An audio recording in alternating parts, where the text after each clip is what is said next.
Critical race theory has become a popular tool used by particularly black intellectuals to evaluate and identify how racial discrimination has detrimentally affected black people in America in all aspects of their life.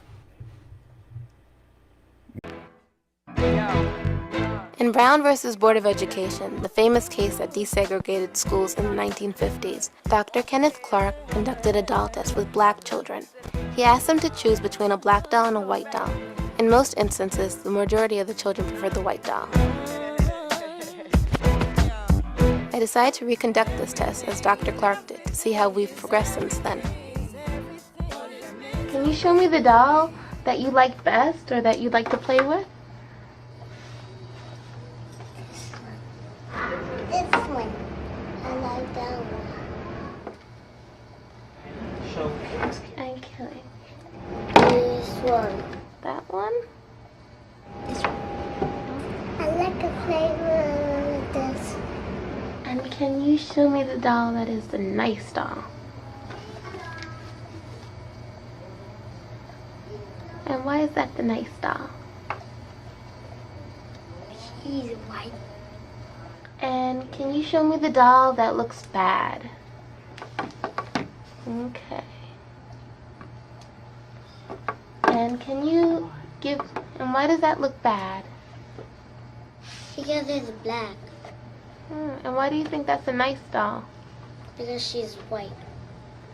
And can you give me the doll that looks like you?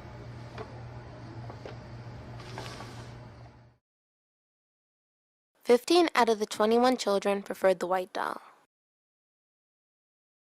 Many white people, in response to this new phenomenal tool used to criticize systematic racism and white supremacy, have come out in opposition to this new analytical tool that confronts white supremacy. One of the most profound advocates of, or not an advocate, but critics who oppose critical race theory is Christopher Rufo. Christopher Rufo is a pseudo-intellectual set out to oppose any criticism made by black or white people regarding the systematic racial discrimination that now exists in America that has existed over hundreds of years. White people are not willing to have their white privilege questioned, and Christopher Rufo is one of the profound, vociferous advocates who articulates a false narrative that hopefully would discredit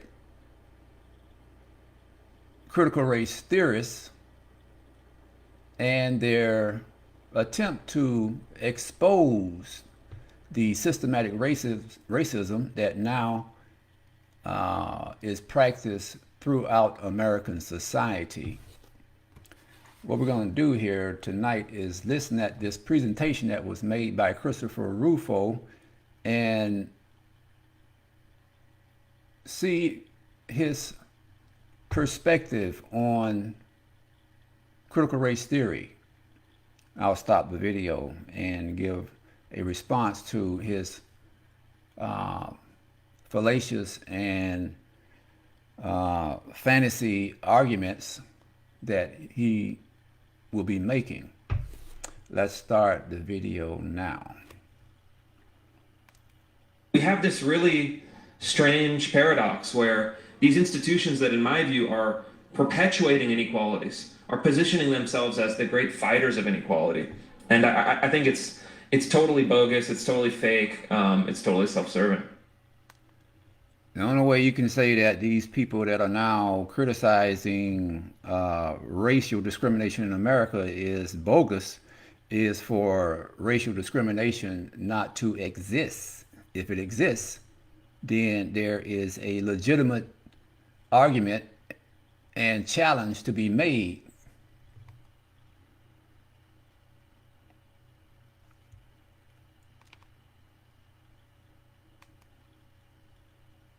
We're joined on the Daily Signal by Chris Rufo. He's a visiting fellow for domestic studies at the Heritage Foundation and a senior fellow at the Manhattan Institute. Christopher, it's great to have you with us on the Daily Signal. It's good to be with you. Well, you just dropped a paper for the Heritage Foundation called Critical Race Theory Would Not Solve Racial Inequality, It Would Deepen It. Why is this the case? Can you tell us about this? Well, I mean, it's the case because you have to separate premise from conclusion when you look at ideologies, when you look at policy recommendations, and I think it's the case, in giving people the benefit of the doubt, that the critical race theorists in general have the intention to reduce racial inequalities, to achieve what they call racial equity.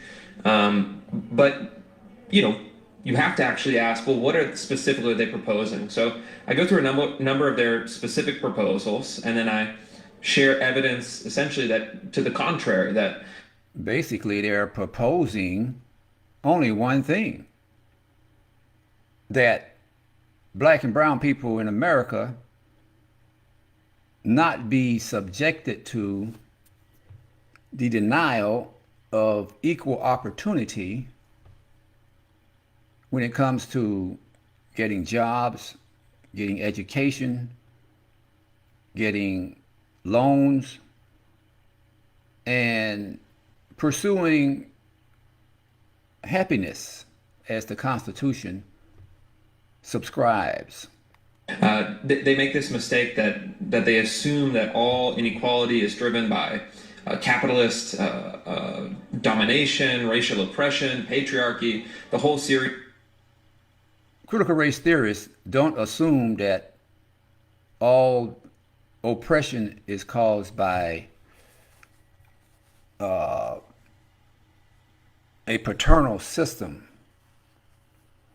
or anything other than the color of their skin. The only true factor considered by critical race theorists pertaining to their oppression is race, and none of these things he just mentioned. Of structures that they identify as needing to be overthrown. Let's see what these factors he gave as being what critical race theorists assume. Share evidence essentially that to the contrary, that they make this mistake that they assume that all inequality is driven by capitalist. Critical race theorists do not assume that all inequality is caused by capitalists. The political and economic system that exists in any society, in particular in America, is not the cause of racial discrimination. Black people can participate and have participated in a capitalist society, particularly those that were very successful in creating a township that was burnt to the ground long time ago. Black people have participated in capitalism in America and built communities and neighborhoods that were very rich and prosperous, but were destroyed by, not by the capitalist system that they participate in, but by the ideology of white supremacy. It was racial discrimination and white supremacy that destroyed black people who had, in fact, created a prosperous society under capitalism. So when he says that critical race theorists say that capitalism is the cause of racial discrimination, that's just a plain flat lie and foolishness. Domination, racial oppression, patriarchy. Patriarchy has absolutely nothing to do with racial discrimination. How is patriarchy related to white people discriminating against black people on the basis of their race? Absolutely nonsensical. The whole series of structures that they identify as needing to be overthrown. Black people and critical race theorists do not want to overthrow anything. See, that is the false narrative that these white supremacists are now trying to articulate and put forth to scare white people that black people want to overthrow the institutions and government of America. Critical race theorists are not interested in overthrowing anything but the psychopathic mindset of white supremacists such as this. Critical race theorists oppose racial discrimination. You see, people like this guy here who are making these arguments is trying to appeal to the racism of white Americans. He's trying to put fear in the mind of white Americans that black people who are proponents of critical race theory are interested in something that does not exist. They're not interested in overthrowing anything but the obstacles that prevent black people from participating in American society because of their race. Racism is the issue, and racism is the only objective of critical race theorists. Where, their policy prescriptions would, in many cases, actually damage the things that we know from social science that is across the kind of ideological and partisan spectrum. The only social policies, the social policies would not damage anything but systems now existing that advocate white supremacy and white privilege. The only thing that would be damaged are those social policies and legal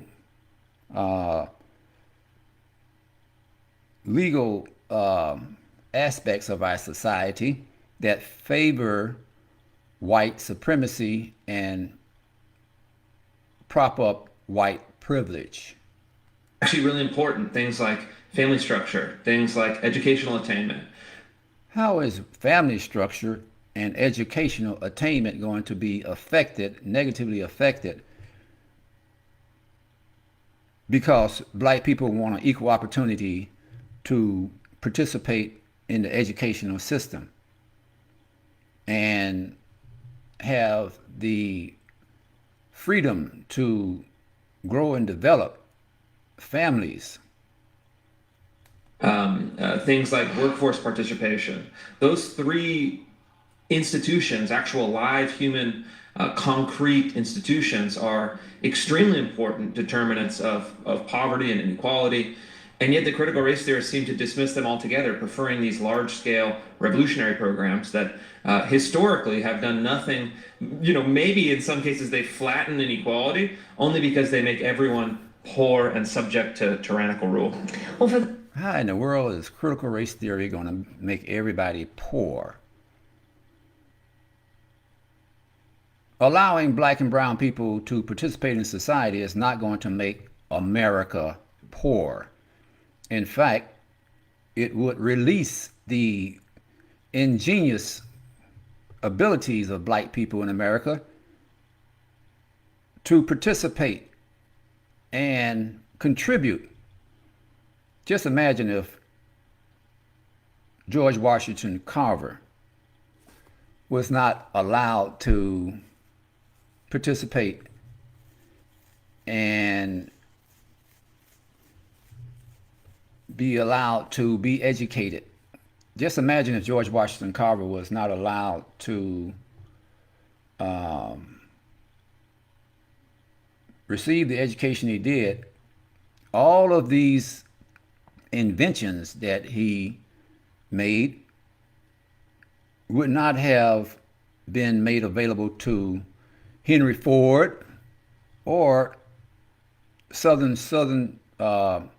farmers. George Washington Carver prevented the economic decline of the South by his agricultural inventions. So saying that allowing black people to participate in the society is some kind of way going to make everybody poor is just a really poor, frivolous argument. Those who aren't familiar with critical race theory, can you just give us a refresher on what it is? Yeah, critical race theory is an academic discipline that came to fruition, I guess, 30 years ago now, that holds that racism is the driving force in society, that in order to understand how... Well, I do believe he said something true.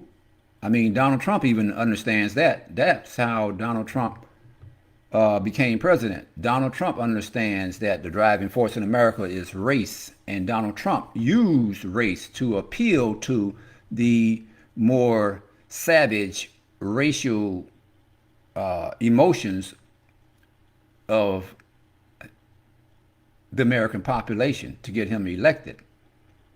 He wanted to make America great again. He wanted to make America great again and put black people back in their position. Our relations, in order to understand institutions such as the law, education, the Constitution, social relations, you have to understand that through the lens of race. And they argue that the United States is, on the surface, a country that preaches equality, that preaches freedom, but these are actually camouflages for... Well, I asked the listening audience, is what he just said true or untrue? Let's listen to it again. Let's listen to what he said again. Is what he said true or untrue? Social relations, you have to understand that through the lens of race. And they argue that the United States is, on the surface, a country that preaches equality, that preaches freedom, but these are actually camouflages for racial oppression, capitalist exploitation, etc. Well, is that true or not true? I think the conclusion is obvious. White people go around, it seems to me, with a very carefully suppressed terror of black people, of tremendous uneasiness. They don't know what the blackface hides. And they're sure it's hiding something. What it's hiding is American history. What it's hiding is what white people know they have done and are doing. It's what white people know very well. One thing, and it's the only thing they have to know. If they know this, everything else they say is a lie. They know they would not like to be black here. They know that. Now they know that, and they're telling me lies. They're telling me and my children nothing but lies. For Baldwin, the truth is that the ghettos of his youth remain, gnawing at the spirit of those who live there. The poverty is piled high, making it even more inescapable, and making it even more inescapable how thoroughly you're despised.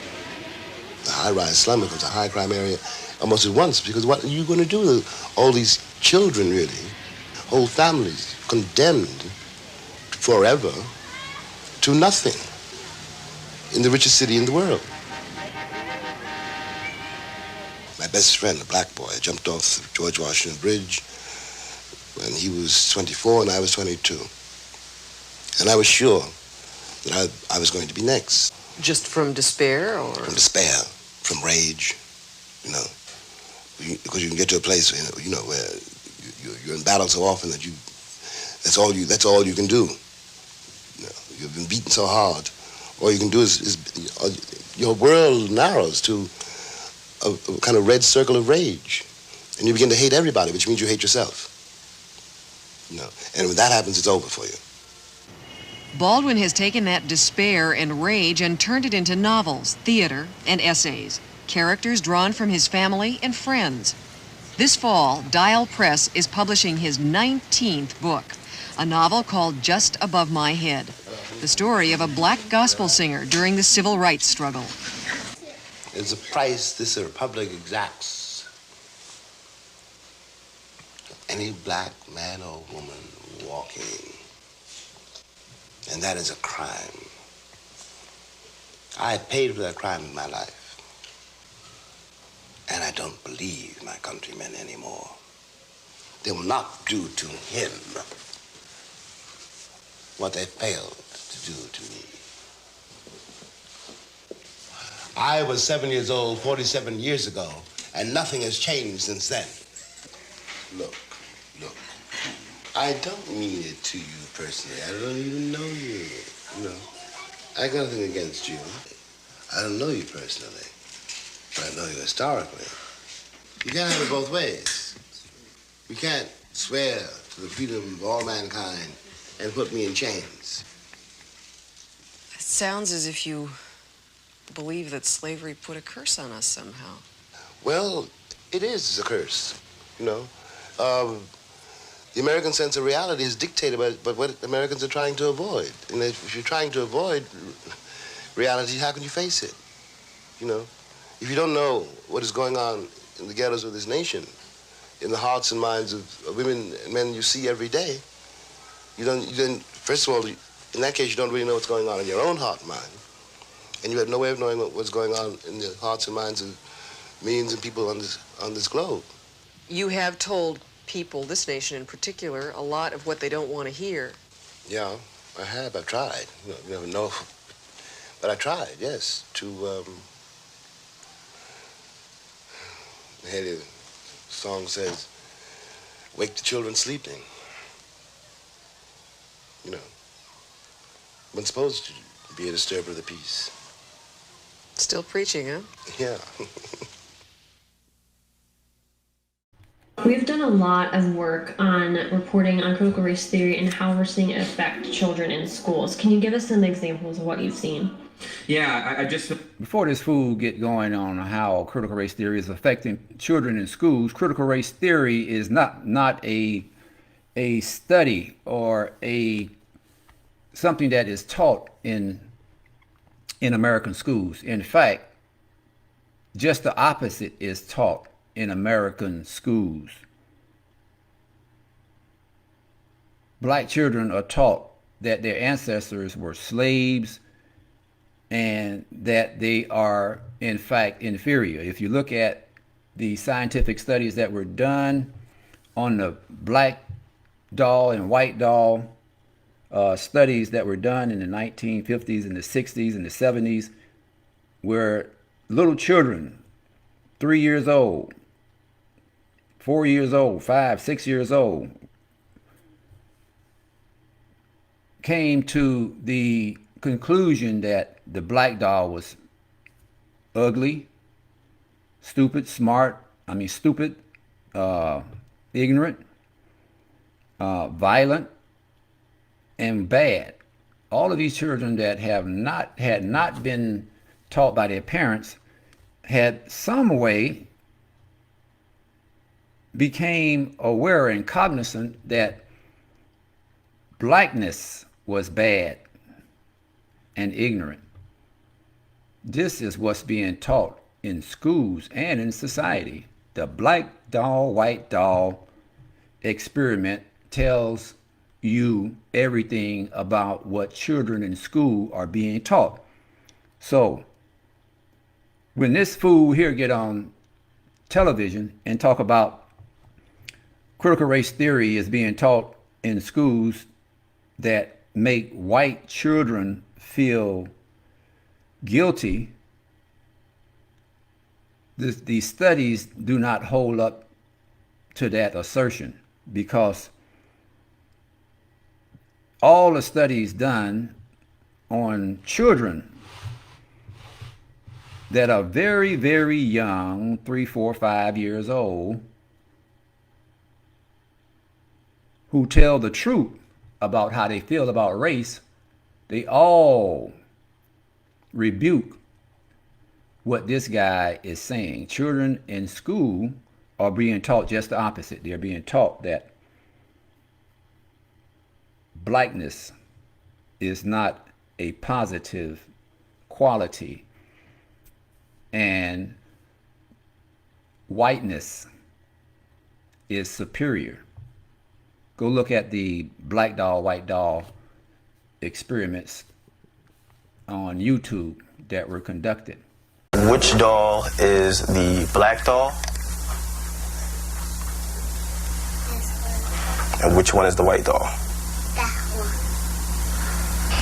one. Which doll is the pretty doll?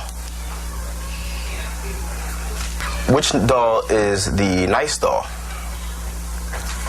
Which doll is the bad doll? Which doll is the nice doll? And which doll is the bad doll? And why is that doll pretty? Because she's white and he has 2 eyes. Which doll is the ugly doll? Why is that doll ugly? Because he's black.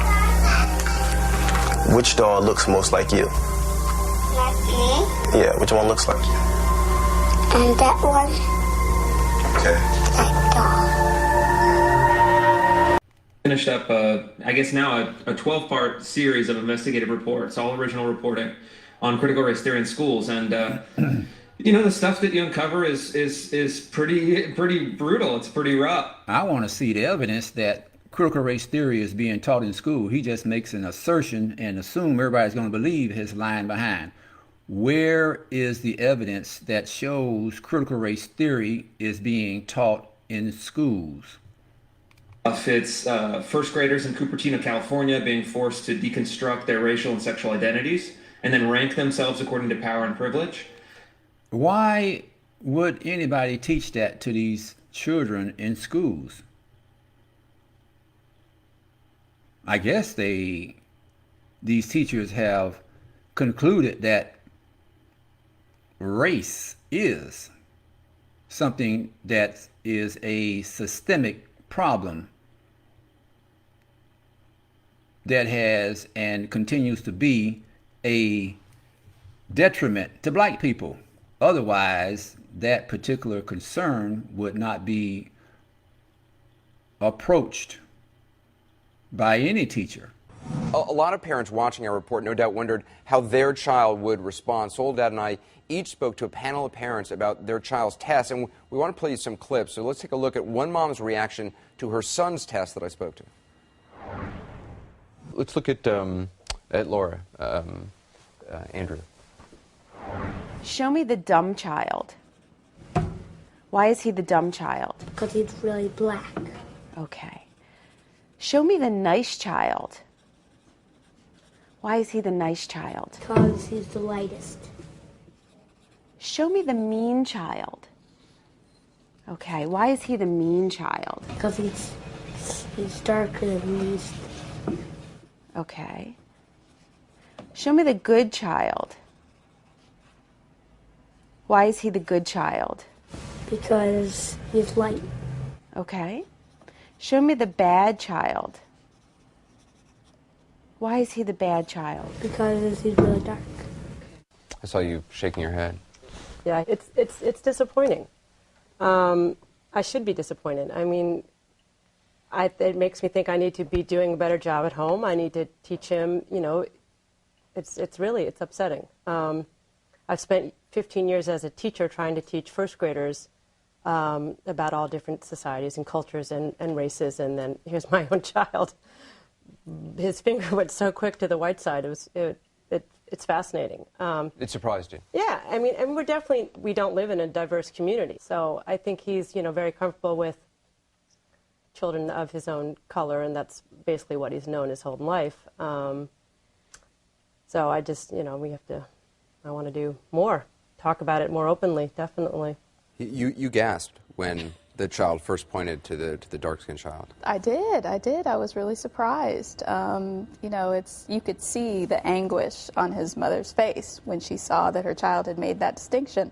But I think that, it's a clear example of, while she's never chosen to talk about race, he has clearly internalized some messages that he's gotten through society that indicate that darker-skinned children are perhaps not as smart or not as honorable, things like that, those insidious messages that are woven into the fabric of this country. Poe, our research found that white kids had a fairly high rate of what researchers call white bias. And you say that's not white kids being taught racism. If it's not that, what is it? Well, clearly, this is the mom who has not talked to her child about race and skin color. She didn't know if he saw race and skin color, or she would know if she taught it to him. What's going on is essentialism. Young kids are prone to essentialism. Young kids are prone to categorizing the world, and they make a categorical error all the time, which is they assume those who look like them share the same traits that they have. They'll like the same things that they like. And kids use skin color along with gender and height and shirt color and all the things that are plainly visible to make these attribution errors. And what the result is that kids, they're not necessarily taught race-based preferences. It's in the absence of messages of tolerance that they will naturally, developmentally be prone to essentialism. Yeah, but I think and it develop also, these skin preferences. I think it also goes back to what the mother said about they don't live in a very diverse community. So he's not seeing people that maybe look a little bit different than he does in his school, in his church, living next door, playing Little League with him. So he has no other influences than the negative stereotypes that he's unconsciously absorbing. I have no doubt that this mother is a good mother and that she, considers people to all be equal. She's an educator and she believes that. But her child is internalizing messages that she has to learn how to get a handle on and control. So, Poe, for a parent watching this, what is the message? Talk to your child about race? From the earliest ages, especially amongst white parents, imagine how they read a picture book to their 6-month-old or the 9-month-old.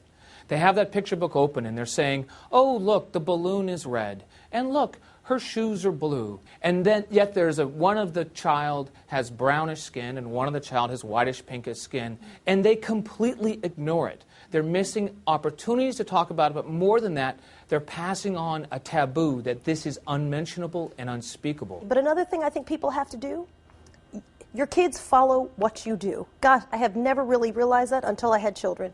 You can talk and talk, but if you do not actually have a wide circle of friends, if you say one thing and preach diversity and, oh, we believe this and we do that, but our circle of friends is this, and we use these kinds of words at home, but we tell you not to, guess what they're going to do? They're going to copy exactly what you do and ignore everything you say. It's 5th grade teachers in Springfield, Missouri, being forced to locate themselves on an oppression matrix. So telling certain teachers by their virtue of their inborn characteristics, they are oppressors, others are oppressed. Well, I guess they have some evidence that their premise is correct. Otherwise, it would not have been addressed.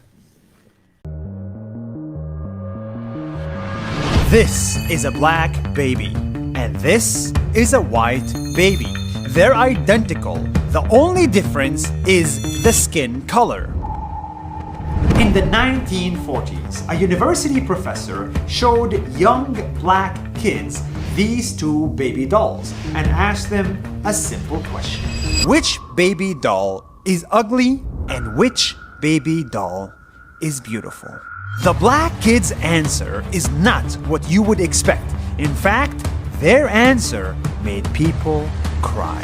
Which doll is the ugly doll? But first, back up a little bit. We all know the world is full of racism. You can see it everywhere. But here is the crazy part. When there is so much racism At some point, it gets into our own head, and we start to believe that if, for example, black is bad and I am black, then I am bad. This is what they said. Which doll is the ugly doll? Why is that doll ugly? Because he's black. Which doll is the bad doll? And why is that doll pretty? Because he's white and he has 2 eyes. This should make you sad, but not surprised. According to researchers, this is expected behavior. By 3 months old, babies can tell one race from another. By 2 years old, they can stereotype. Since we are born, we learn to love our own race or to hate it. I know how it feels because I felt it too. I grew up thinking I'm not good enough. I am an Arab. On TV, I'm the terrorist. In movies, I kill people. In popular culture, I am the primitive desert man. So I started to think, this is not beautiful and this is beautiful. This is successful. This is rich. This is peaceful. And this is not. Show me the mean child. Okay, why is she the mean child? Because she's way darker. I just don't like the way brown looks, because the way brown looks really nasty for some reason, but I don't know what reason. Getting rid of self-hate is not easy. Albert Einstein once said, "What a sad era when it is easier to smash an atom than a prejudice." It is easier to break an atom into 2 than to break stereotypes about a certain race or certain people. Think about that. This is not supposed to be a depressing video. After that experiment was made, it was used as evidence in the Supreme Court that segregation and racism are bad. And soon after, the US Supreme Court ruled that you cannot segregate students at schools based on their race, and you cannot make people of a certain race feel inferior. As for me, it took me decades of hard work, but now I know I am equal to the white race, and billions of other people are starting to think that too. Slowly but surely, society is changing, and in the future, kids will answer, the white doll and the black doll are both beautiful. See you next week. Teachers in Philadelphia forcing 5th grade students to celebrate black communism, simulate an Angela Davis Black Power rally, and then sharing videos that paint a kind of horrific and very one-sided picture of the United States in a school in this case where 87% of students fail to achieve basic literacy.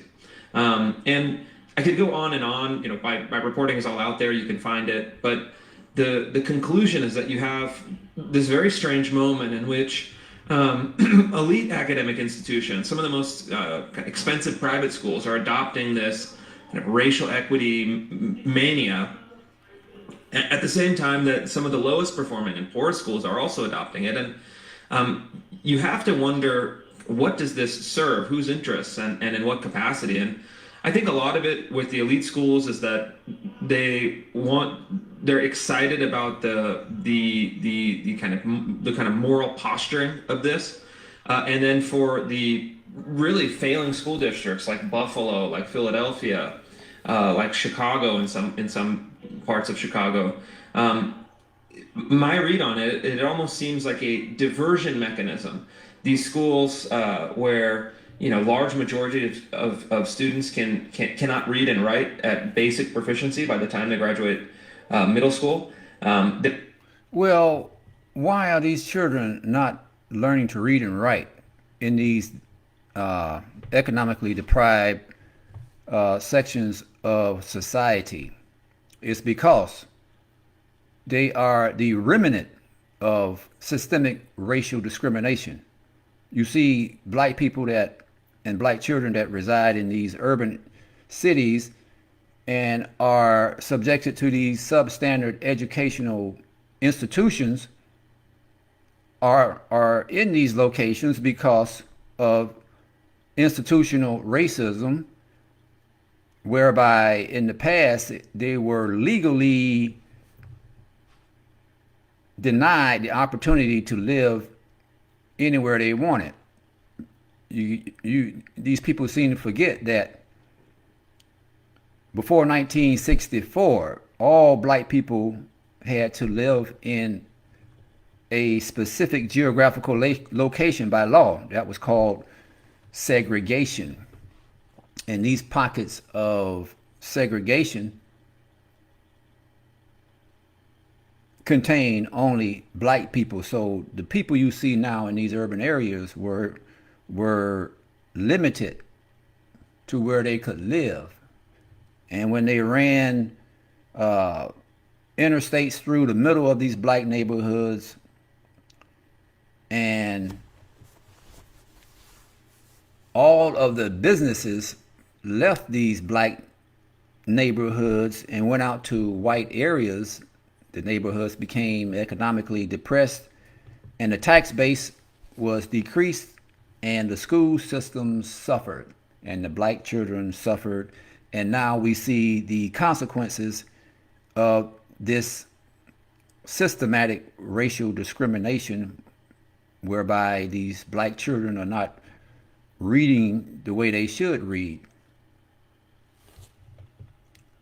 They're shifting the blame to these abstract societal problems, while ignoring the fact that in many cases these schools have systematic racial discrimination, denying black parents jobs, denying black parents housing loans that they give to white people, denying black people who have the same educational and experience as white people, denying them job opportunities and financial access to finances is not an excuse. It's a fact. Resources, $15,000, $18,000 a year per student, and have failed year after year after year to educate kids in the very basics of what they're going to need to understand in order to make progress. So we have this really strange paradox where these institutions that, in my view, are perpetuating inequalities, are positioning themselves as the great fighters of inequality. And I think it's totally bogus, it's totally fake, it's totally self-serving. What can parents do to make sure their kids aren't being taught critical race theory? Parents can do a lot. You have a couple of options. One, you can exit. That's probably a smart move for people who are in very politicized educational environments. You can put your kid in a different school, you can move, you can take evasive action in order to avoid this stuff. But for parents that suspect that they're in a more moderate political environment where they could have some power, some influence, some... I want to see this fool address the reality that 4, 5, 6-year-old children who were evaluated by the black and white doll studies had the opinion that black-skinned children were bad and white-skinned children were good, that the white-skinned children were smart and the black-skinned children were not smart. Everything negative was associated with the black doll and everything positive was associated with the white doll. I want to see his opinion as to why these innocent and truthful children had these impressions. It wasn't because of critical race theory, I tell you that. It was because of systemic white supremacy, and the ideology of white supremacy had been implanted in these children before they had any chance to develop an opinion for themselves. Some voice. They have to really fight back, and I think that what I've seen as probably the most inspiring example are Asian American parents in schools across the country, from Virginia to California to Washington State, who see critical race theory as racially discriminatory against their kids, who see critical race theory as frankly a waste of time. Now, how is he speaking for Asian people? Asian people ain't got nothing to do with white people discriminating and imposing all types of nefarious and pernicious social policies upon black people. So leave Asian people out of this. They can speak for themselves. Asian people are also subject to systematic racism. Comparing it to other kind of core academic pursuits. And then they also see it as seeking to destroy the avenues for academic excellence that, frankly, Asian American kids dominate if you look at the outcomes. And so, how is stopping institutional racism destroying avenues for academic excellence? Implicit in that statement is a racist mindset. Implicit in that statement is the articulation of the belief of white supremacy, and that black people that succeed and excel only do so because they are allowed to have a artificial elevation in whatever they do. You see how the racism comes out when he makes statements like that the standards are going to be lowered. No, the standards are lifted up. Look at George Washington Carver.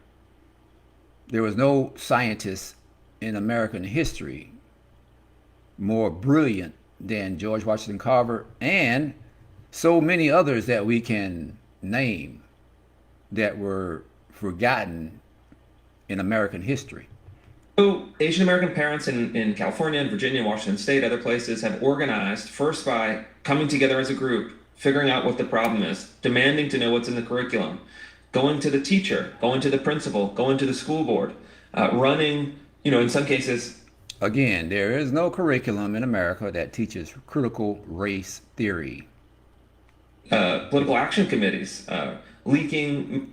Just like there is no voter fraud. This argument about critical race theory being taught in school is just as valid as Donald Trump's allegation that there was voter fraud throughout America, even in those states that he won. How ridiculous. White people are something else. Materials to the media, running a pretty sophisticated campaign to protect what they see as the best education for their kids. What about corporate America? Are we seeing critical race theory infiltrate there? We are. I don't know. I'm torn. I think that a lot of it is just a reflection that big companies in major cities that have kind of highly educated workforces, part of it is just that these ideas have permeated a professional and managerial class mindset. So they take root into corporations what this idiot is trying to articulate is hard to get out of his mouth, because he know what he's saying is unbelievable and a denial of reality in America. You got to live in a fantasy world to believe that corporations in America do not practice racial discrimination. And it's hard for this fool to say with any type of genuineness that systematic racial discrimination is not practiced in these white corporate America. In white corporate America, there is a profound and historical practice of racial discrimination. HR and diversity departments and philanthropic initiatives.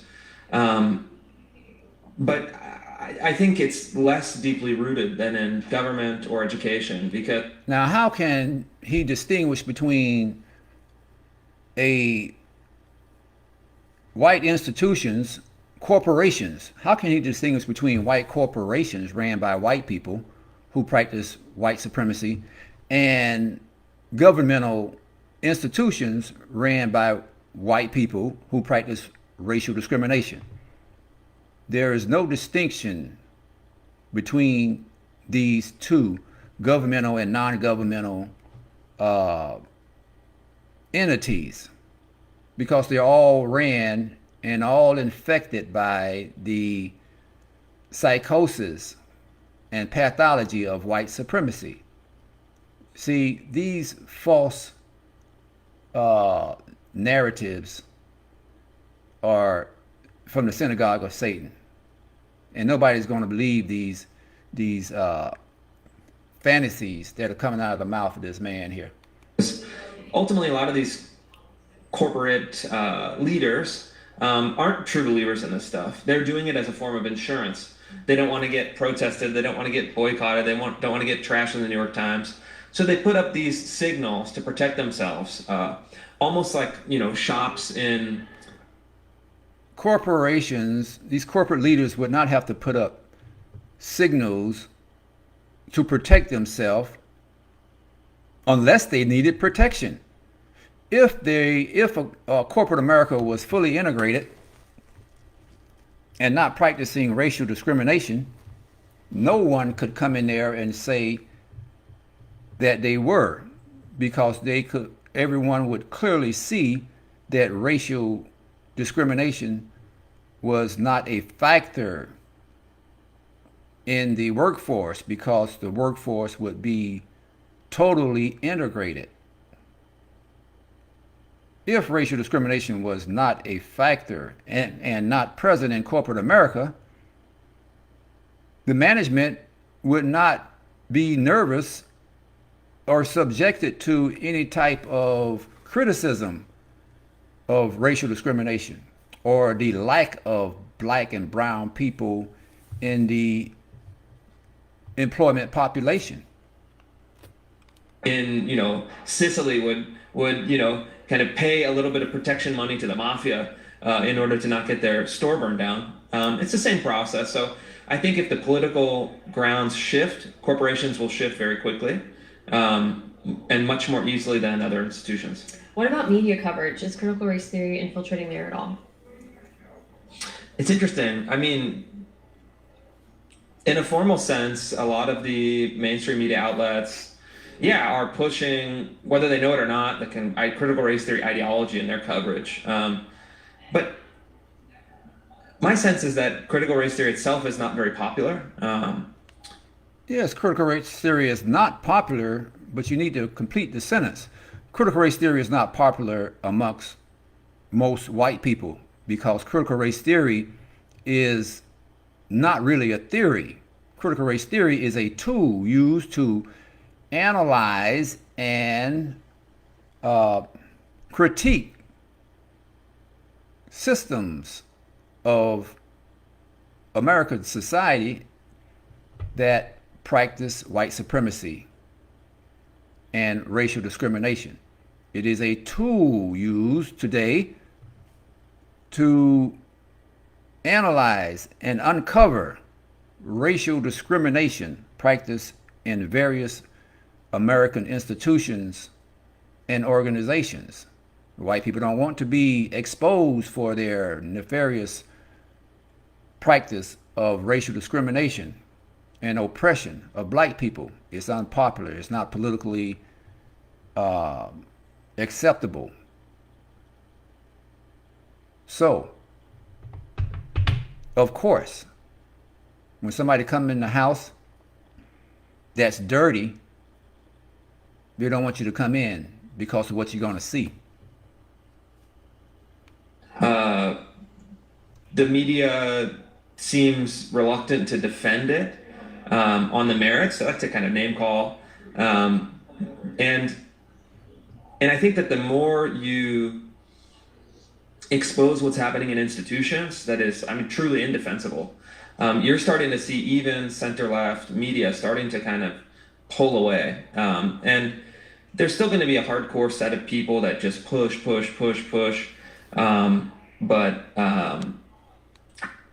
Yeah, once you expose it,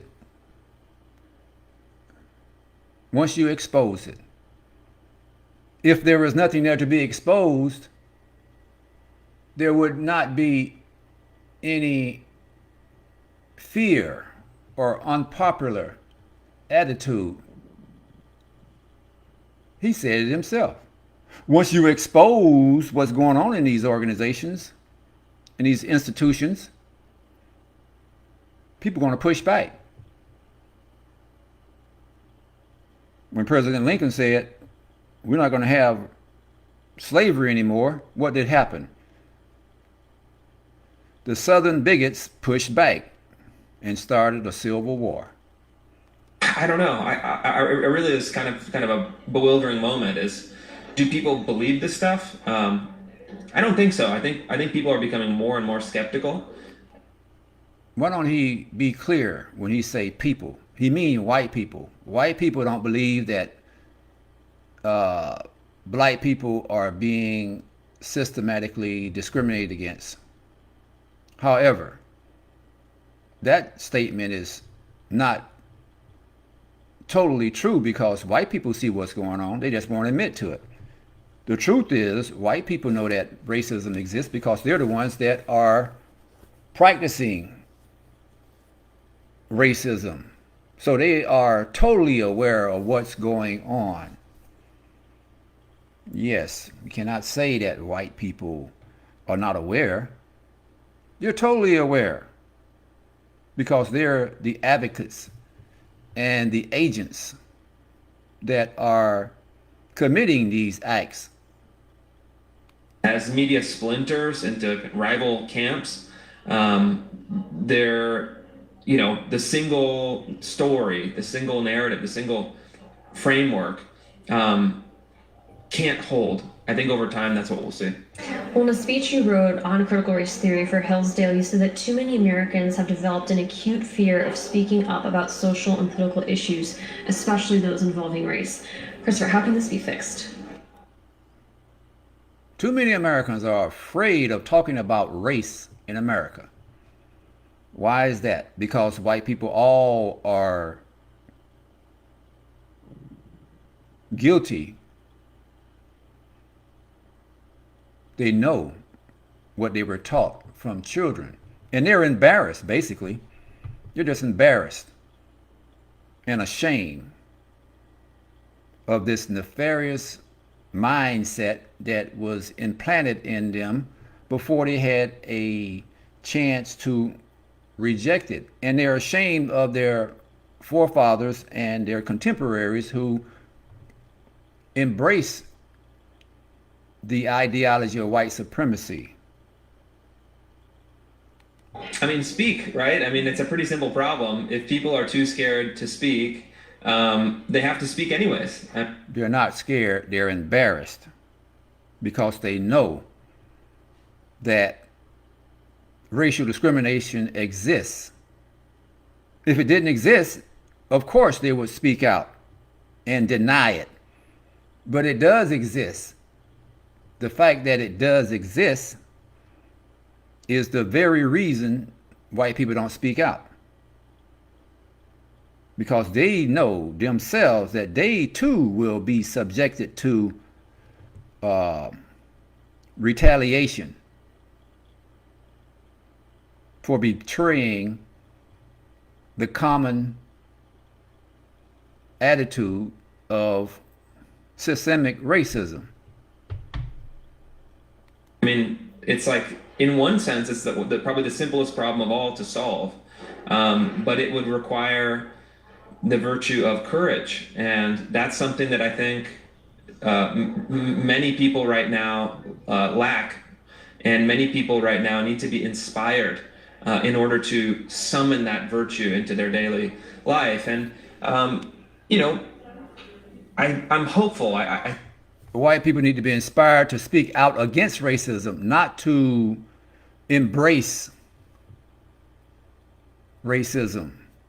White people need to be encouraged and have the audacity to rebuke and denounce racism, not to give reasons that racism does not exist. I think what I've seen in the last 6 months is that whistleblowers or dissenters or conscientious objectors within institutions are starting to come forward. You had a teacher, last year you had someone from the National Nuclear Laboratories stand up against what was happening. You've had teachers in New York, parents in Virginia and California standing up against this at frankly grave personal risk to their reputation. Yeah, you got millions and millions of white people standing up with Donald Trump saying that there was voter fraud throughout every state in America. Yes. You have white people that are willing to do anything to maintain their white privilege and reinstitute white supremacy on a level that it existed 100 years ago. They want to make America great at the expense of black and brown people. They want to make America great at the expense of denying black and brown people any opportunity to participate in America on an equal basis. They have the same mindset as their ancestors who started a civil war more than 100 years ago because black people were now going to be freed and potentially compete against white people for the resources and prosperity that black people had built in America. Employment, their peace of mind, but are making a principled stand. And I think, and I'm persuaded that this process can only get easier over time as more people speak out, as more people simply state their convictions. We'll see the cost of having courage decrease. It's actually become easier to do. And my sense is that we're getting there. We're already at some kind of inflection point. I want to know who is this we he's talking about. We're getting there. We who?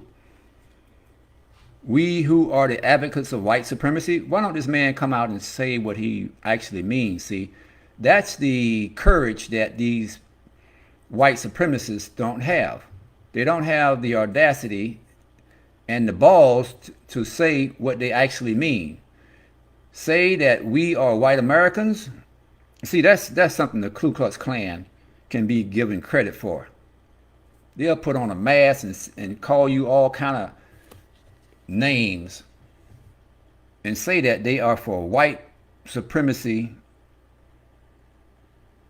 and everything that their forefathers stood for, who fought on the side of the South. But people like him, see, that their minds have not changed. The laws may have changed regarding the illegality of racial discrimination. The laws changed, but the mindset of these white supremacists did not change. The mindset of these white supremacists are still the same as their forefathers 100 years ago. Unfortunately, while the laws changed, the virus also changed. And the pathology inside the minds of these white supremacists did not follow the law. They just came up with new methods of racial discrimination. They merely came up with a new method to continue the racial discrimination and white supremacy. You see, when the 13th Amendment was passed and Lincoln said that blacks are no longer slaves and the Emancipation of Proclamation was passed, the law changed, the Constitution changed, but the white supremacists and white people mindset did not change. Like a virus, the only thing that changed was the method to continue doing what they did before the 13th Amendment was passed. The morality of white people did not change. It was merely a pretext of a moral change of white people when they passed the 13th Amendment. However, that piece of paper was not an accurate reflection of a moral change in the mindset and hearts of white people, because the exception stated in the 13th Amendment became the rule. Slavery and the barbaric, inhumane treatment, torture, rape, and robbery and murder of black people continued after the 13th Amendment was passed. There never was a moral, internal change in the mindset of white people that is written on paper in the 13th Amendment. And we see that today. We're still talking about race. We still have white police officers putting their knee on the neck of black people. We still see hundreds of years later, after the passage of the 13th Amendment, we still see the systematic exercise of nefarious social policies and laws that perpetuate white supremacy and white privilege. And something I hope continues. Would you say there's any relationship between critical race theory and Black Lives Matter? That's something that is being talked about a lot. Is there any relationship there? Yeah, I think so. I think that they're all, yeah, I mean, if you read the critical race theory law review articles and position papers and scholarly books from 1995, and then you listen to the speeches at full length from a Black Lives Matter rally in Minneapolis. I would like to ask this white boy, would critical race theory have any credibility and validity if it would have came out in 1865 or 1870 or 1899? Would critical race theory have any validity if it was introduced in 1920, 1930, 1954, 1960? Was there any validity in the allegations of critical race theory during those times when racism was not a figment of the imagination, but a real live reality displayed every day in the lives of black people? Or Seattle or Portland. It's just it's just a translation effect where they're taking the ideas, basic concepts from critical race theory that are very academic, that are very abstract, and they're distilling it down. Racism, denial of jobs, denial of loans, denial of where you can stay and not stay. Racism in America is not an ideal. It's not a fantasy. It's something very real to black people. To street language, to political sloganeering, to banners and posters and other very basic. What we're seeing here, people, is a man dressed in a suit that should be wearing a sheet over his head with some holes cut out in the spots so he can see. That's what we're looking at. He's only dressed up different. Basic syntax of political persuasion. So I think if you look at critical race theory as an ideology, and then you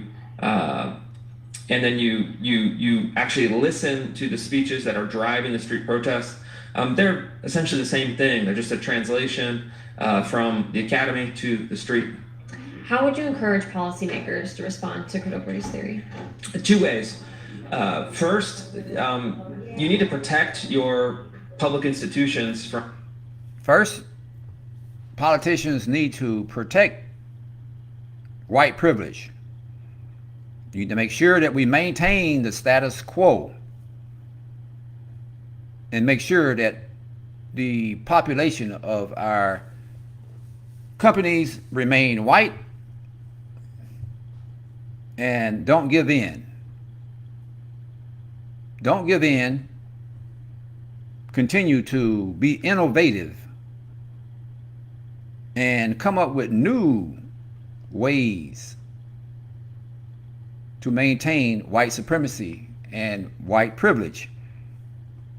Bakke came up with a new technique when he came up with the idea of reverse racism.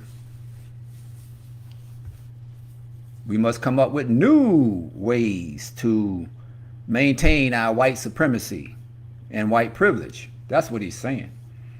This ideology that promotes race essentialism, the idea that you should be judged on the basis of your race, that promotes collective guilt, the idea that you are guilty of something that someone else did historically because you share some ancestral.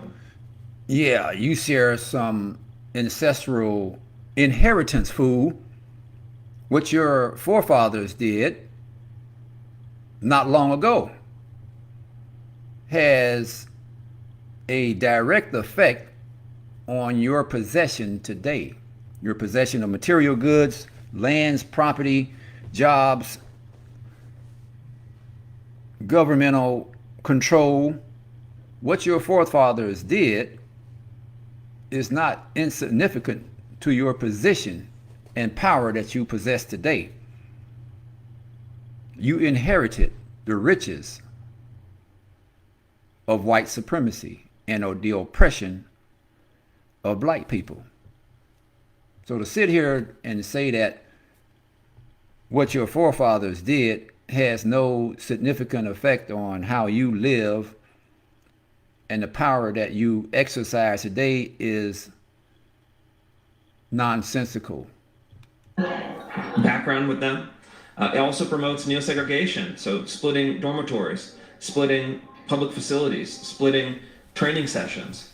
And all three of those things, in my view, are already illegal under the Civil Rights Act to promote in public institutions. But legislators... Now, who's talking about segregation? You know, nobody's talking about segregation. If there's any segregation, it's white people who have segregated themselves from black people. You don't see any white people moving into black neighborhoods. You don't see any white people coming to black churches. The segregation he's talking about is not the desire of black people to segregate themselves from white people. The Civil Rights Act had just the opposite effect. It showed that black people wanted to live with white people. They wanted to go to white businesses and give their money to white people. Reality is not in the eyes of this fool here. He's living in a fantasy world. Black people have never shown in history or in contemporary society today that they desire to live separately from white people. Whenever black people move into a white subdivision, white folks start selling their houses and running away. Same thing when black children start going to these white schools, white parents start their own private schools. It is white people that desire to be separate. So don't put that lie on the backs of black people. But what can you expect out of a man wearing a suit but articulates like someone with a sheet over his head like his ancestors wore? Continue on, Mr.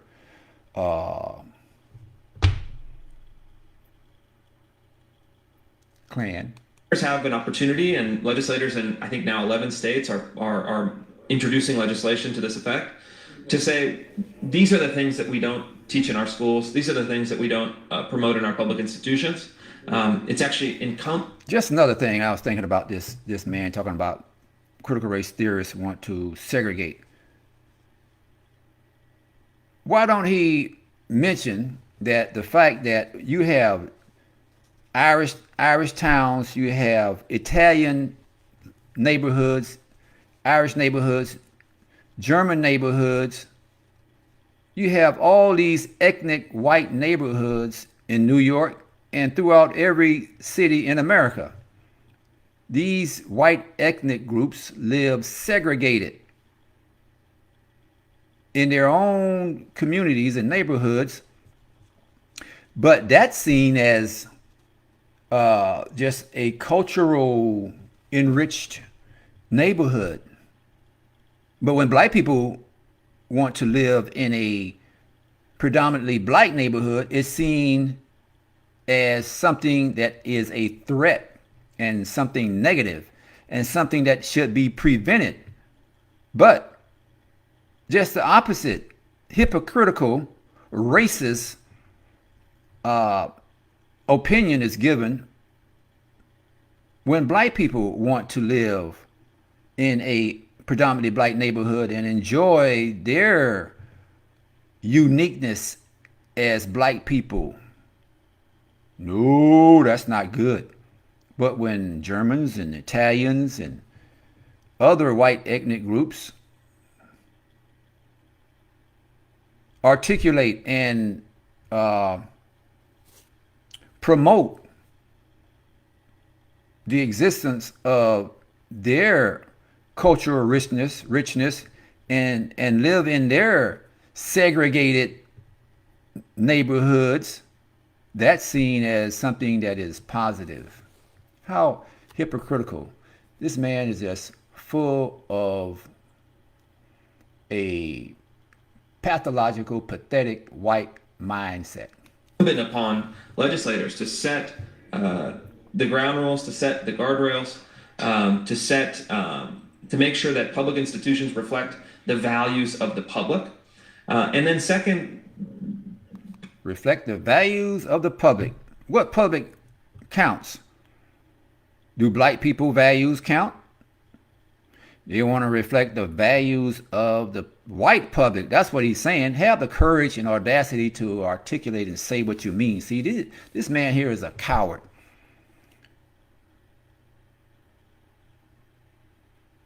Have the institutions reflect and articulate the values of the white public. That's what he's saying. Policymakers need to think much bigger and in a much more structural way on how you can change some of the fundamentals, some of the fundamental institutional patterns and funding mechanisms and powers in order to decentralize as much authority, decentralize as much control, decentralize as many resources as possible back to.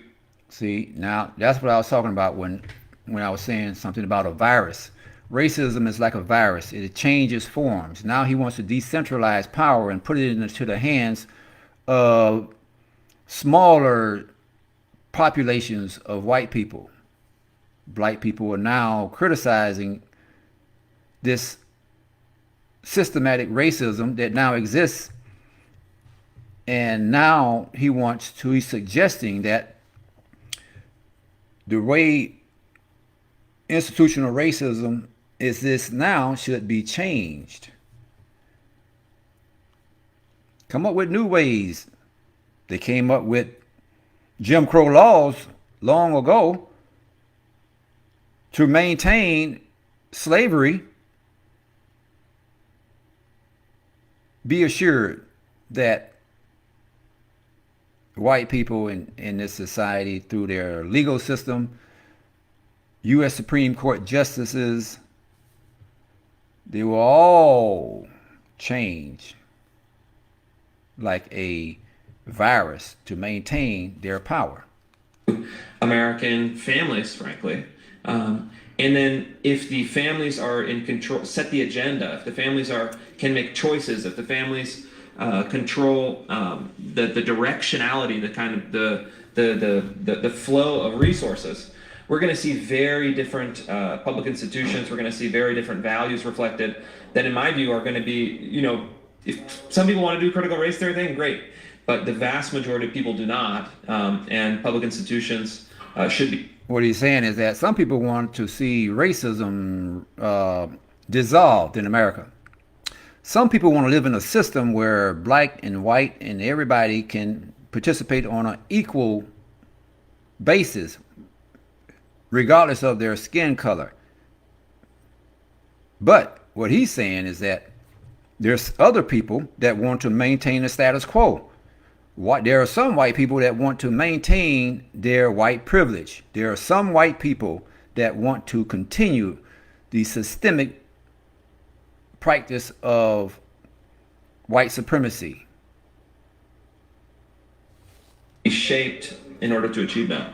Well, before we go, you started a new center called Battlefront. Can you tell us about that? Yeah, it's a small studio, and it's something that I'm running with a very small team, and we're going to be doing a series of projects where we take some of the academic or journalistic work that I do for Manhattan Institute or have done for Heritage Foundation, and take it out of think tank world and actually get it out into. So white people got think tanks. They just sit around thinking about ways they can address this problem of the Negro. How can they maintain their power in a society where black and brown people are going to outnumber them in the very near future? They have think tanks that sit around and come up with new ways and new solutions. These think tanks existed long time ago, and they came up with the ideology of passing the 13th Amendment that had an exception to it that would allow them to continue slavery, just in another name. Yes, this is the mindset of these nefarious criminals called Europeans. Society, get it out into those cultural and social and political fights. And what we're doing is really three things. We're doing creative projects, so filmmaking and other kind of creative content that reaches an audience. We're also working on policy to actually get policy out of the halls of. You see, this man is doing a whole lot of stuff. Where is he getting his money from? That's the question. Where is he getting his money from? He's getting his money from the same people that finance Donald Trump and want to make America great again. They want to make America white again. He's doing a lot of things, as you hear, making films and all types of things. How is he making a living? How is he where does he get the money to do all of these things? He's getting it from those that want to take America back to the way Americans lived 200 years ago, when white supremacy and white privilege was taken for granted because black people knew their place and remained in their place by law. They want to reverse whatever gains black people have made through the legal system. They want to reverse that and go back to the future where America was great in the eyes of white people. Off of my computer and into the world. And then we're also doing lawsuits. I've organized a coalition. We now have more than 100. Lawsuits cost money, baby. Where is this man getting all this money to file lawsuits? Attorneys, some volunteer, and then some institutional players that are filing lawsuits across the country. We're going to file, I think, at least 10 by the end of the summer. Yes. This is white supremacy on the move. To fight some of these pernicious, divisive, race-based ideologies. See, you black people, y'all must understand that people like Al Sharpton and Jesse Jackson are absolutely no good for you. You need to surround yourself with black lawyers that can make a change. The only change that's going to be made on behalf of black people that's worth anything is not to have your voices heard in the streets, but in the courtrooms. When decisions are made in the courtroom, it's backed up and enforced by a gun called the law, which can enforce its decisions by the use of the police and the military.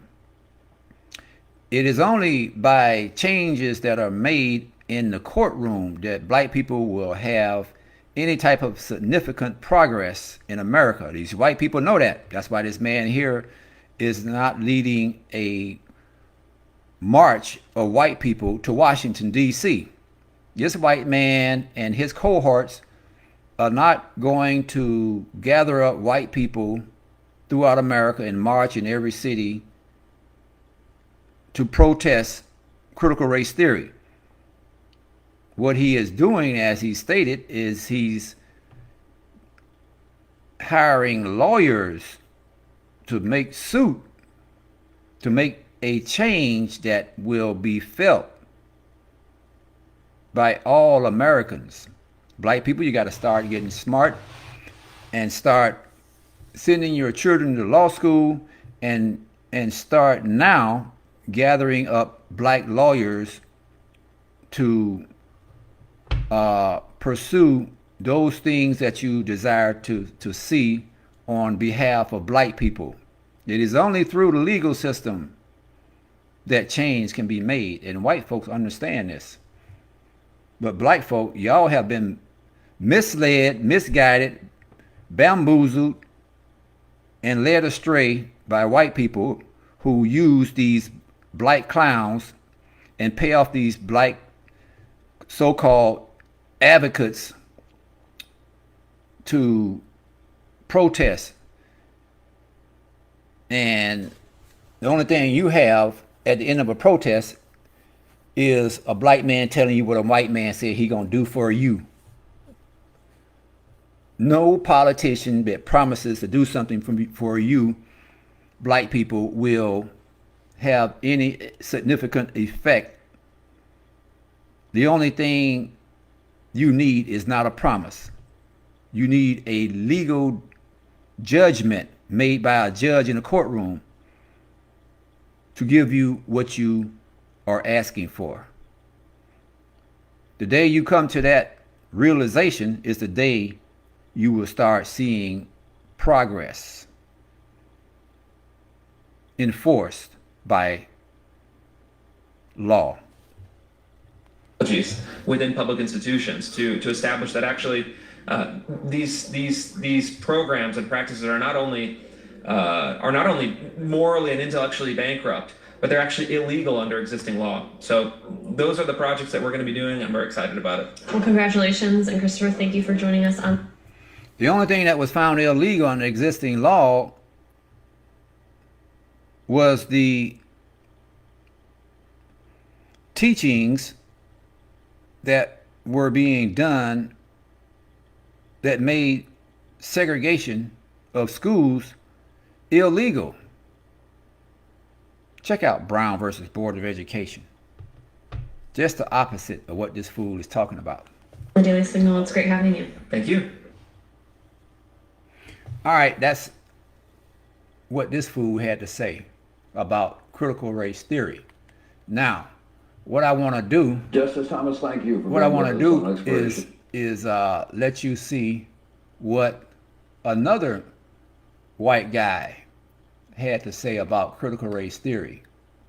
And what this guy had to say is a more accurate representation of critical race theory. And this representation of critical race theory is given by a white man. So let's look at what this white individual has to say about critical race theory, which is a more accurate representation of critical race theory. Nature, it nourishes you in like a million different ways. That's why. Is racial integration.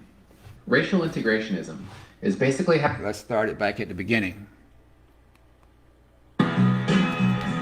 Ryan Chapman. Today we're talking about critical race theory. I think critical race theory is one of those things that a lot of people have opinions about, but most people don't have a deep understanding of. And I think the reason for that is because explanations of critical race theory tend to be kind of glossy, where people just list the major beliefs and claims of critical race theorists without going into where they came from. But at the same time, critical race theory is impending in the lives of a lot of people, either in the workplace or maybe in the education system. And I think people deserve sort of a gloves-off, very straightforward explanation of it that doesn't soften anything for politically correct reasons. So I'm going to try to provide that, while at the same time prioritizing trying to be fair and accurate and not exaggerating anything for political reasons. So to do that, I'm going to be using these 5 books, which are 5 of their most influential pieces of writing. And this is also going to be one of those sensitive subjects where I don't want to just say things and hope that you believe me. So if I say anything, even remotely controversial, I'll show on screen exactly where I'm getting it from. And that's it. That's the plan. And to that point, let's get right into it and look at the main thing that makes critical race theorists distinct. In their own words, what makes critical race theorists unusual compared to other academics on race and equality is their deep dissatisfaction with traditional civil rights discourse. Civil rights discourse means the values that society took coming out of the 60s and 70s civil rights era. So it could be the values of the civil rights movement itself, but it doesn't have to be. It's the values that society took away from the movement. So critical race theorists are saying that they don't like those values. And they want to take us down a new track in America when it comes to race and racism. So trust me, we'll get into the new track that they want to take us down. But I think it helps first to look at the values that they're trying to replace. And there's really just 2 main ones. One value is colorblindness, which is the attempt to take race out of your decision-making process. So for example, if you believe in colorblindness and you want to, say, design a colorblind law, it means that the law should be applied equally to everyone regardless of their race. Or maybe if you want to be colorblind in your day-to-day life, it means that you don't give anyone preferential treatment or discriminatory treatment based on race. And critical race theorists basically say that colorblindness might be a nice idea, but they think that in reality, we're too racially biased for it to work.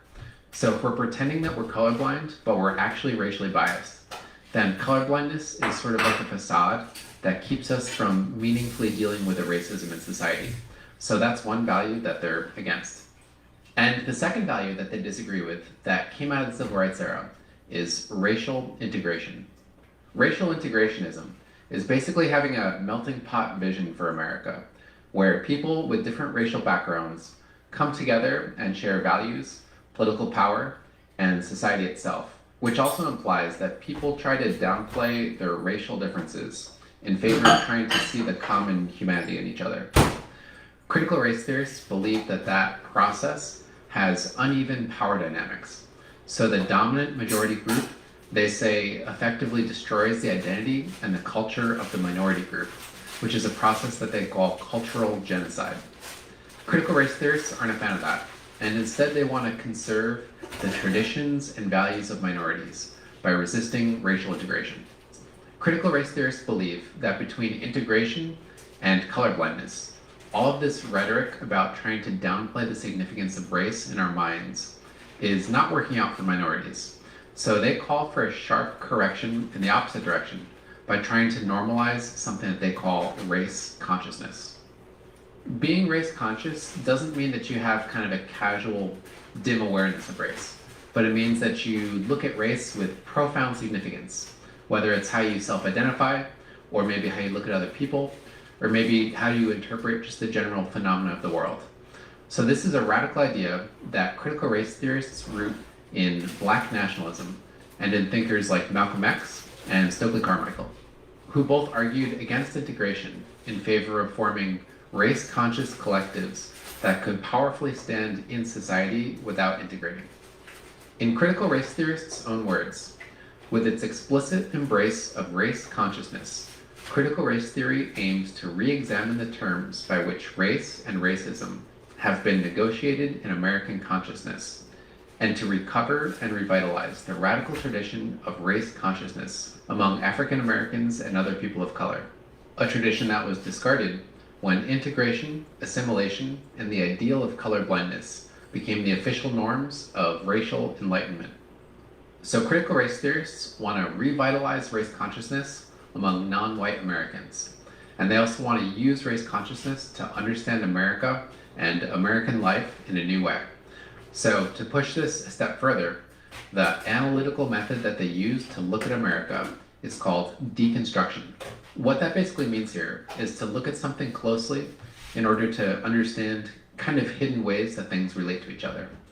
So critical race theorists want to use deconstruction and race consciousness to understand kind of hidden ways that race and racism factor into America and American life. And they want to use that process to question the very foundations of the liberal order, including equality theory, legal reasoning, Enlightenment rationalism, and neutral principles of constitutional law. So deconstruction using race consciousness is one part of their academic process that basically gives them the lay of the land. It tells them what the racial dynamics are in America and where racism is happening. So it's also identifying problems for them. But they also want to present a solution. So the next part of their process is to reconstruct a race-conscious reality through theory. So here's them putting it another way. They attempt to construct a social reality and direct operation within it. So it's basically saying, given what we know, here's how we can present a better alternative and how we can better behave going forward. So we're finally circling in to kind of a full explanation of what critical race theory is about. They believe that through that process of deconstruction and reconstruction, through the lens of race consciousness, we can learn how to radically transform America to make it free of racial oppression. And if that's done sinking in, is part of a broader goal of possibly ending all forms of oppression. So critical race theorists want to use that process to end racism and maybe all oppression everywhere. I think it'll help click all this together if I give an example of this deconstruction and reconstruction process in action. And I think the best example to give is an early place that they applied that process to, and that place was academia itself. So critical race theorists looked at academia, and they looked at the traditional ways that they felt academics are supposed to behave. And they boiled it down to a few values that academics are supposed to have. And those values were to be objective, neutral, and balanced. And they say those values aren't shared American values or even shared worldwide academic values, but instead values specifically from the white world. So critical race theorists believe that if you, as an academic, try to be objective, neutral, and balanced, regardless of your skin color, your academic voice is white. If your skin color happens to not be white, it just means that you've integrated into the white world, and in this case, effectively lost your racial identity when it comes to your academic voice. So critical race theorists think that this is racist because they think it presumes the superiority, in this case, of white academic values. And they want to put forward their own race-conscious alternative that would be designed to be distinctively not white. And that's a voice that they grounded in the concept of authenticity. Authenticity here means resisting integrating into the pressures of the white world. So if you integrate into the white world, you're inauthentic. But if you remain true to yourself by resisting integration as someone that's not white, then you're authentic. Then they went further to define their authentic, non-white academic voice as specifically being subjective and political. So critical race theorists, as academics, intentionally reject being objective, neutral, and balanced, because that would mean that they're inauthentically white. So instead they are expressly subjective and political. So this approach didn't come out of nowhere. It was inspired by an earlier group of thinkers, and most specifically from this man, who developed something called critical theory. According to him, critical theorists work in academia with their political goals in mind. So they subjectively slant their academic findings to accommodate their political goals. And this is also, for him, part of a broader goal of ending all forms of oppression. So that was an example of their deconstruction and reconstruction process in action. They deconstructed traditional academia and determined that it was white, and reconstructed their own take on academia using influences like Max Horkheimer in a way that they determined was authentically not white. So they could use that process and apply it elsewhere. So they could say, look at your workplace and deconstruct your workplace with race consciousness to determine the hidden racial dynamics happening and if there's any potential racism happening. And if they do determine that there's racism happening, they can reconstruct their own alternative for your workplace that again takes race consciousness into account and is designed to take racism out of your workplace. Let's talk about how they come to their conclusions. From what I can tell, critical race theorists use two main sources of evidence. One is to draw on their own personal experiences or the experiences of others that support their thesis. So throughout their work, you can find authors drawing on their own experiences. Like here, where an author talks about an experience in an elevator, and here, where an author talks about an experience on a playground as a kid. This is also called storytelling, experiential knowledge, or lived experience, and is peppered throughout their writing as means of supporting their claims. The other main source of evidence is to point to unwanted racial disparities in America, which means unwanted statistical differences between racial groups. So it could be infant mortality rates, life expectancy rates, incarceration rates, income levels, any unwanted group difference.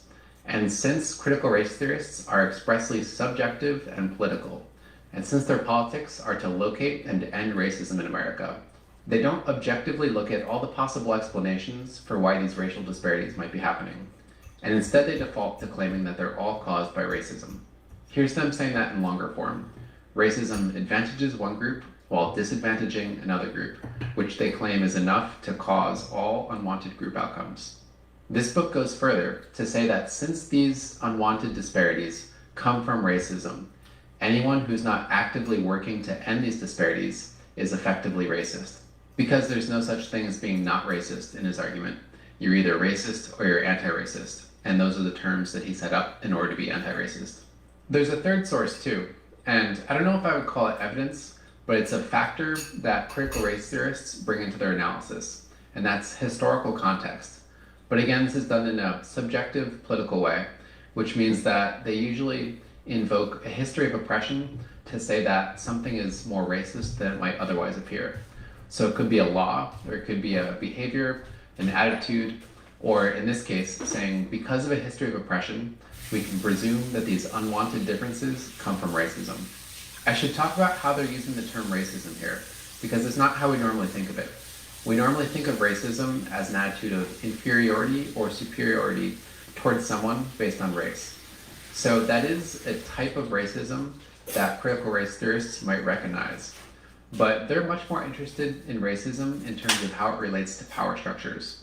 So they look at the power structures of society and say, if those power structures have a racial bias, meaning they're geared to benefit people of one race while being also geared to subordinate people of another race, then those power structures are racist, and anyone who's complicit with those power structures is also racist.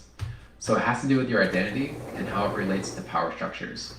If those power structures benefit you and you're not actively against them, then you're racist. But on the other hand, if those power structures are deemed to be against you, then you're not capable of being racist because you don't have the power of these power structures behind you, and you're implicitly being oppressed pretty much all the time. Using that concept of racism and using the analytical toolkit that I've laid out, critical race theorists examined America and concluded that racism is a pillar that holds up American society to the extent that America is a regime of white supremacy.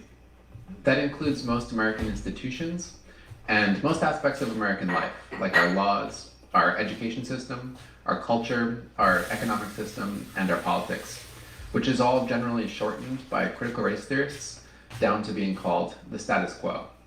So critical race theorists believe that the status quo of America is the status quo of white supremacy. But it's not an explicit white supremacy. They believe it kind of hangs in the minds of white Americans in a subconscious kind of Freudian way, where white Americans are kind of conditioned into a white supremacist mindset without necessarily being consciously aware of it. It's worth mentioning that the word white here isn't necessarily used in the way that we normally think of it, because it doesn't necessarily correlate with your skin color. So they think that since the norms of America are fundamentally white, anyone whose values are reflected in those norms and anyone who benefits from them and becomes successful within the regime of these norms may effectively also be white. Because again, this is an argument that's grounded in integration. And if anyone integrates into the status quo, they might be called by critical race theorists white, regardless of their skin color. The point is that under these conditions, white Americans can't just share power with a more racially diverse set of people to break out from being labeled a white supremacy, because the concept of white supremacy is built into the norms and the values of society itself. So if more people from different backgrounds integrate into those norms, then it'll still be a white supremacy, just with a more superficially diverse set of skin tones.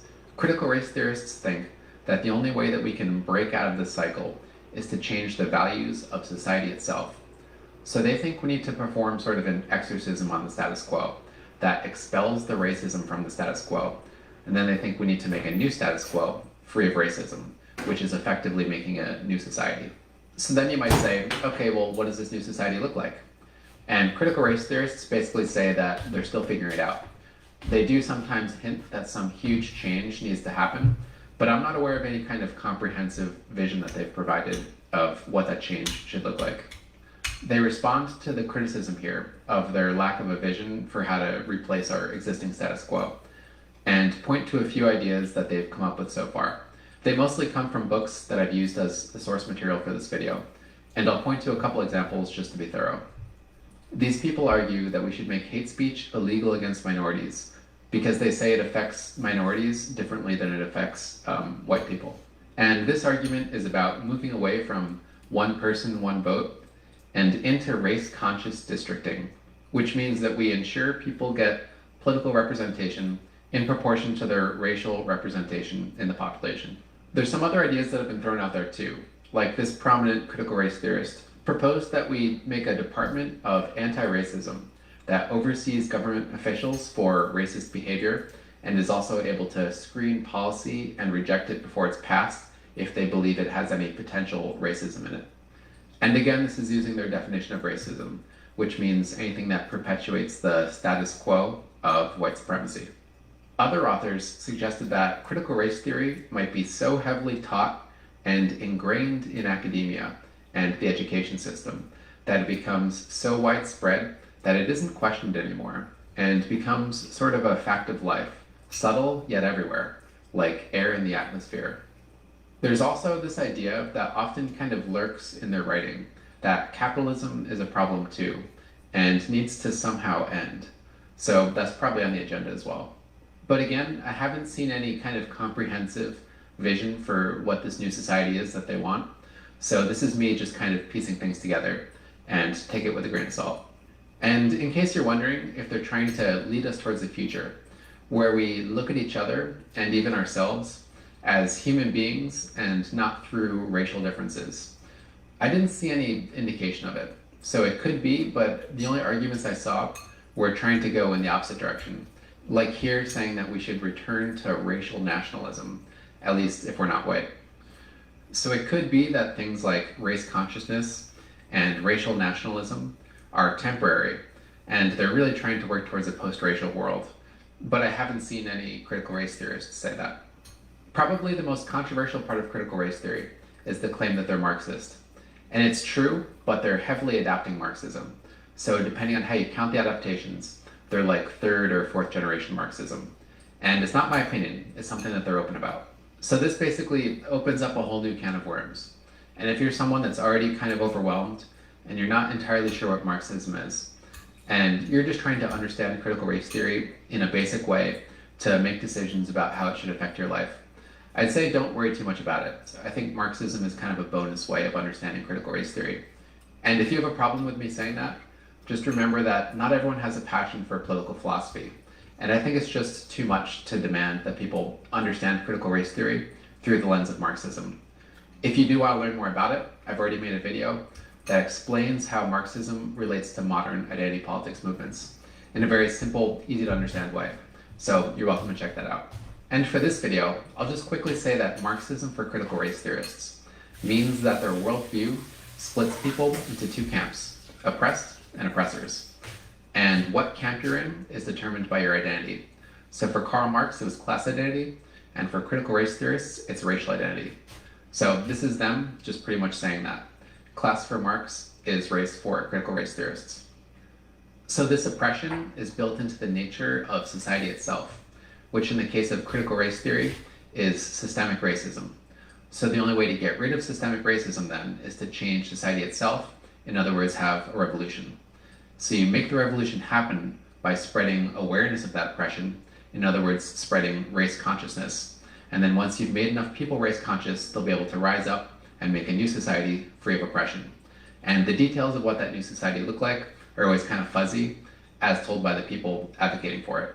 So yeah, based on these 5 books, that was the most straightforward explanation of critical race theory that I could think of. If you want to do some research yourself, I found by far this was the most helpful, that went the deepest into their beliefs. But if you're short on time, I think something like this can still work, but by design it's much more superficial. And yeah, looking forward for the next one, I'm thinking about doing a dedicated critique on critical race theory, but I haven't totally made up my mind yet. But if that's interesting, keep an eye out, because that might be coming out. And yeah, that's pretty much it. I hope this helped your understanding of critical race theory, and hope to see you next time.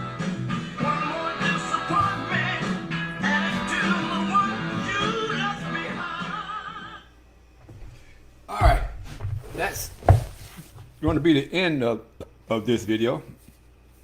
Hope you got something out of it.